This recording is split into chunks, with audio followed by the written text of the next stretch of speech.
Judge April Perry, he also seemed unwilling to really establish limits depending on how circumstances evolve. Does that concern you? Well, it does. And I'll just highlight again, because of the work that we have done in this city, in this state, we've called out this president as a double-minded individual and has been unstable in all of his ways. First of all, he said this was about crime. Then he said it was about immigration. We knew he was lying and we called him out about that.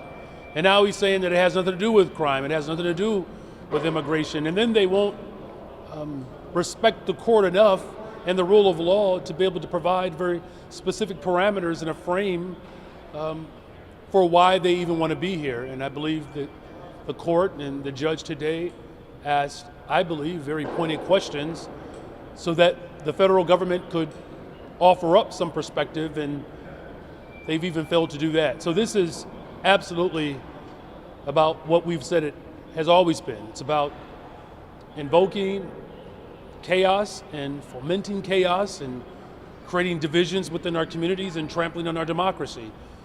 And so again, our hope is that the court demonstrates in this moment as the only potential place where a check and a balance could be offered up to this unhinged and reckless administration.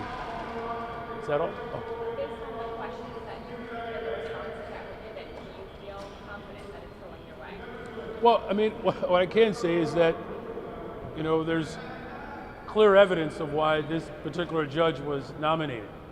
And I think the level of questioning is spot on. Quite frankly, if I'm being totally honest here, it was brilliant of how she has dissected this case and has clearly worked and done her homework to challenge the federal government to be able to offer up a very simple, basic explanation for this suggestion. In terms of, how I am assessing this moment, look, I actually think it's already a win that the federal government, the Trump administration, has finally told the truth. Now, we had to force them to tell the truth, that this is not about immigration, that it's not about crime. And we've been saying that repeatedly. And so at the very least, the fact that the federal government has narrowed its scope, I see that as a movement in the right direction, favorably. All right, thank you. What stuck out to you while you were listening? Well, I mean, again, I believe that the level of questioning that came from the bench today is why we need, real checks and balances in government. And I think what stood out for me today was, can the president just simply make a declaration without substantial and significant review? And I believe the judge today really pressed on that.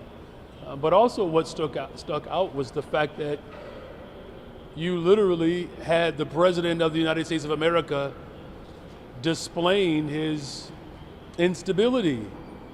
The fact that the scope of this deployment has narrowed significantly, as well as the fact that the federal government has clearly stated that this is not about crime, it's not about safety, and it's not about immigration.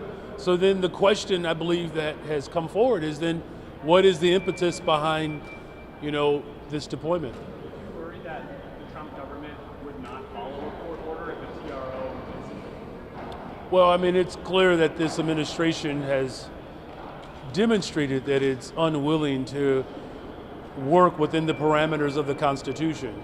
I believe that should be a concern for all of America, that at a time in which this administration has made it very clear that its sole intent is to be an authoritarian government versus a democracy, that I believe that we all should be concerned about that. Thank you all very much.